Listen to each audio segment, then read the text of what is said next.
Our next speaker is Kurtis Lockhart. Kurtis Lockhart is the Executive Director of the Charter Cities Institute and a PhD candidate in political science at the University of Oxford. Prior to joining CCI in 2019, Kurtis worked with the International Growth Center, WARC Africa, Oxford Development Consultancy, and the ELIMU Impact Evaluation Center.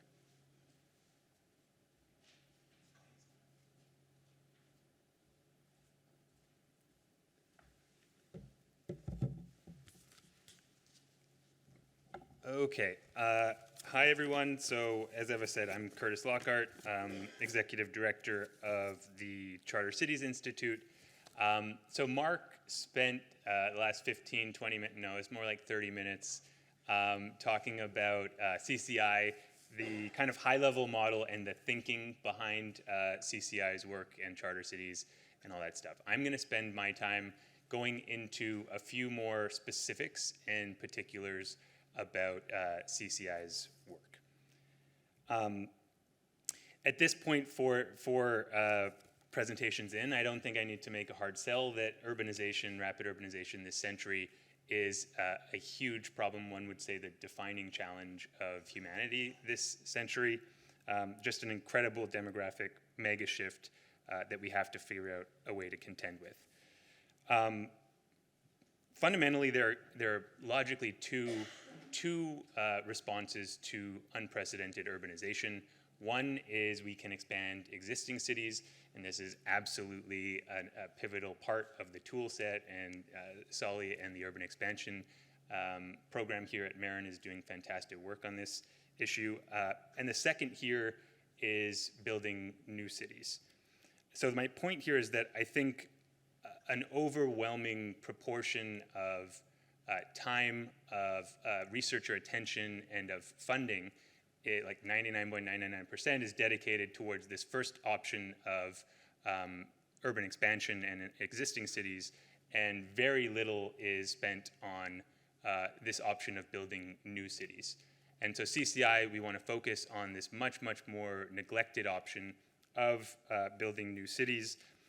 It's important to note here, I think as well, that both of these are happening. There are hundreds of new city developments across the globe right now, mostly in developing countries, and these really span the gamut. Astrid went over, I think, convincingly that lots of these new city developments are white elephants, or they do solely cater to or are only accessible to upper income segments. But there are some that are more effective at becoming engines of growth for large segments of the population. For those that were at the MIT conference, Angie Jo, who's here today, had a great presentation on Guan Industry City, for example, and there are several others. And so, as Mark alluded to, I think one of the big aims of CCI is to say, okay, hundreds of these new cities are being built right now. What can we do to nudge, to move, to influence more of these new city developments towards becoming engines for growth and poverty alleviation for all income segments instead of white elephants? So how are we doing this? I'm going to talk about two ways we're doing this today. So one is on the research side of things, and then the second is on partnerships, so working with specific new city and charter city projects on the ground. All right, so first on the research side of things, I'm going to cover a single project that CCI researchers and some partners tackled over the last year and a half, and that is this global new cities data set. Basically what we realized is, okay, there's this surge of new city building across the global south, and yet there's actually very little systematic and global databases that are rigorously tracking this phenomenon. And this has created, I think, a big problem in this space, because what it effectively means is it confines some of the researchers, authors, commentators in this space to writing about it from, they could cherry pick case studies that support their priors, or qualitatively or write from it from a normative perspective. And I don't think this is great to fundamentally move the needle or make progress on very important questions. So we saw this opportunity, and over the last year and a half, CCI, along with a data collection partner who's actually here, the Adrian Opel group is here, we've been collecting this data set. This will be made public at the end of May, so May 31st, I think, Tommy, is the launch date, May 31st. So for those interested in the audience, you talk to Tommy about attending the launch. And basically, we hope for this data set to do two things. One is attract interested researchers in this question of how we move more of these new city developments towards becoming engines of growth. And the second is we also hope to nudge the overall literature in this space more towards an empirical and data-driven standing. Okay, so with that, a preview of the data set. So this is a preliminary snapshot of the new cities across the world, how they're distributed across the different regions. In terms of the other data sets that are out there, as mentioned, there are pretty few data sets out there. One at the top you'll see is the New Cities Lab up at McGill University. This is Sarah Moser and her team. The second is by INTI in Europe. And then the third is Harvard's New Towns Institute. And now we are adding us to the mix. So the big challenge with these other data sets is that I think they made a sort of trade-off. So especially the INTI data set and the Harvard New Towns Institute, yes, they have a broad time horizon, but that means in a lot of instances, effectively, they don't have a lot of data on the specific characteristics of each of the new city projects over that broad swath of time. And so what we at CCI did is a few things differently. So one is we went a lot further on collecting deeper project data, things like operational budget, things like project type, things like governance structure of these new cities. So we think this governance data is going to be particularly important, right? What level of devolved authority do these new cities have? Can they levy taxes? Can they raise own source revenue? And then second here, unlike the other data sets, we use a much more rigorous inclusion criteria. So these other three, oftentimes it was either opaque how they selected into the data set, or it was kind of ad hoc over the course of the data collection. And that makes it hard when you're trying to compare apples to apples and do a quantitative sort of study. Here are our inclusion criteria. So one is announced as of 1945, so post-World War II. The second is envisioned as a city from the outset of the project in the founding documents. The third is a projected population of at least 100,000 people. A school is a sign of mixed use. There should be a master planner and a distinct new city administration. So just a few descriptive statistics here. We found that there are 343 new city developments across the globe. The majority, the bulk of those are in Asia and in Africa. We also see that there's varying timing of these cities. So if you look at Europe and North America, for example, the bulk of new city building occurred in the decades right after World War II. Fast forward to today, and you see Asia and Africa, most of their new city building took place or has taken place more recently after 2000. And then these projects vary by type. So again, here we can see sort of common trends, but very large regional variations. So Asia and Europe very much dominated by the public sector. And then on the complete other side of the spectrum in North America, this phenomenon has been really, really private sector led. All right, so above and beyond descriptive statistics, I wanted to briefly also talk about a particular application that I think has a lot of promise. So I'm sure a lot of you in the room are kind of familiar with the use of nightlight data, and especially this picture comparing North Korea and South Korea. South Korea is this light, vibrant picture, which indicates a lot of economic activity. North Korea remains in darkness.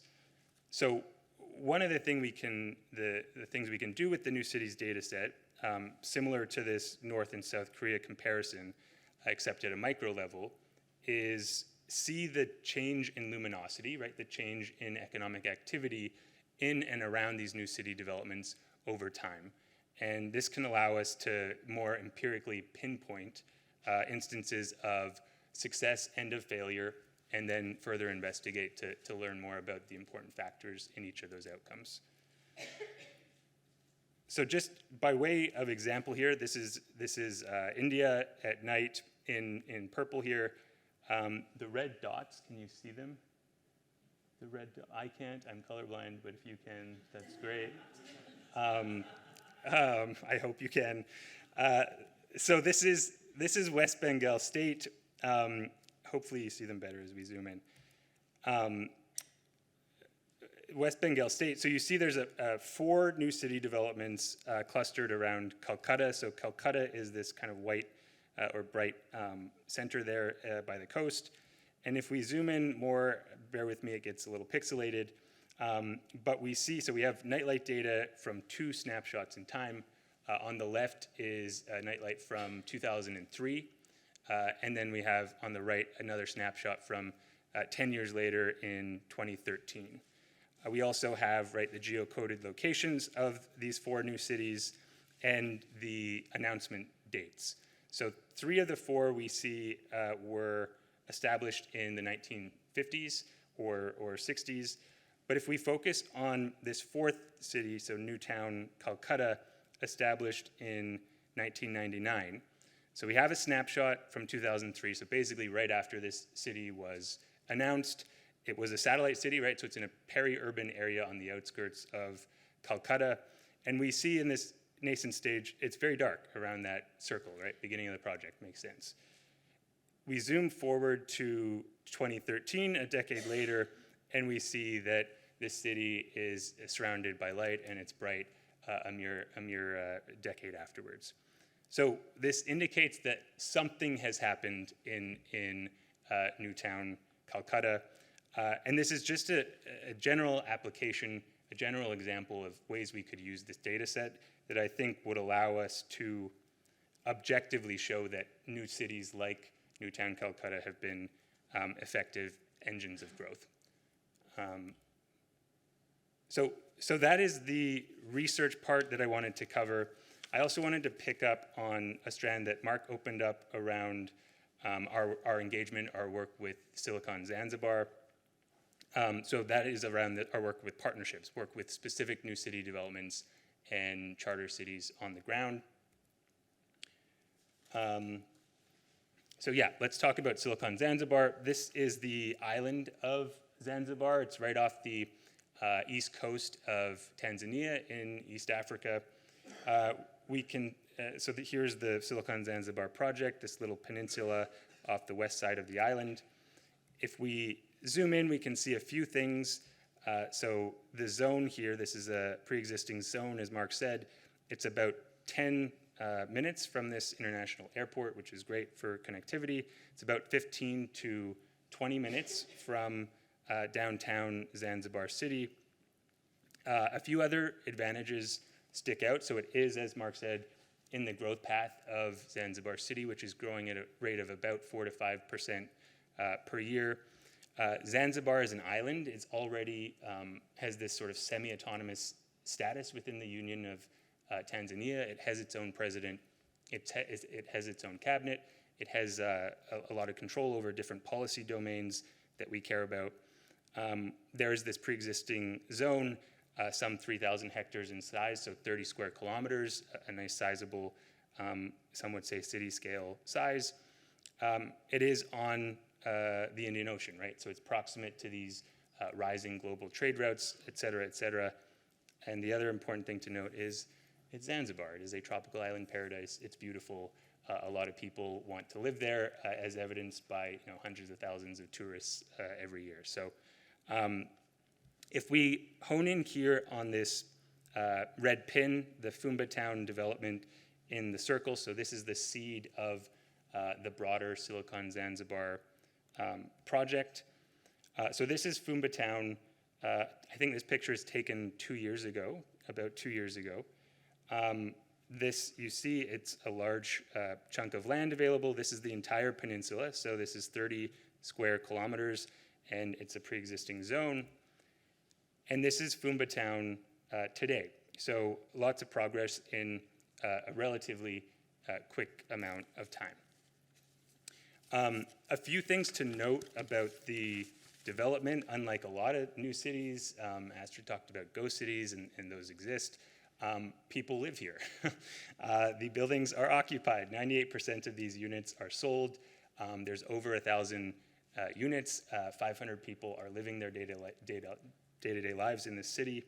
The second thing to mention is the developer's modular approach, right? So the 1,000 units that are sold, they were bought off plan. And then this allowed the developer to finance the first phase of development through those initial purchases. They're now, Mark and I were there in February, they're now building the phase 2. About 50% of the phase 2 units have been sold. Again, that allows them to channel those purchases into financing that phase 2. So rather than a build it and they will come approach like we see in a lot of these new city developments, this is approached a lot more on demand and a lot more modular, which we think is much wiser. And then the third thing I wanted to mention is Silicon Zanzibar has several fantastic anchor tenants already secured. I think the most exciting is called Wasoko. I think it is the fastest, or at least one of the top growing African tech companies on the continent. Wasoko is there now. They moved, I think, their headquarters from Nairobi, Kenya to Fumba Town 6 months ago. And Silicon Zanzibar has a bunch more of these similar types of anchor tenants on the wait list. So how are we helping out?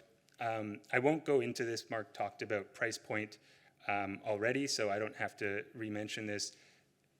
Just to reiterate, kind of, this is where Astrid's point about price comes in. The lowest per unit cost in Fumba Town right now is, I think, around $44,000 per unit. The average income in Tanzania is $1,100 per person, so not at all kind of accessible right now to these low and lower middle income and even some upper income segments in Tanzania. Mark said we're working with them to bring this price point down. And then the second is we are helping expand the scope of the existing zone legislation. As Astrid alluded to, a lot of zones focus, I think, inordinate amounts of time on tax breaks and custom exemptions. We know from studies those are not the most important things for a conducive business environment. The more important side of things is on the regulatory side, so streamlined business registration, licensing, permitting, streamlined dispute resolution, immigration, things like this. And so a lot more devolved authority beyond these tax and customs incentives are needed, and the next step here is to pitch this expanded vision of this SEZ legislation to the president in the next few months. All right, so to summarize with a few takeaway kernels, there are hundreds of new city developments being built right now. CCI, we firmly believe that we should be doing everything we can to nudge more and more of them towards becoming engines of growth. To do this, we need a couple things in place. One, we need actual data on successes and failures. And then second, we need to then communicate these lessons from these data to more new city and charter city projects. And CCI is working on both of these. So thank you very much.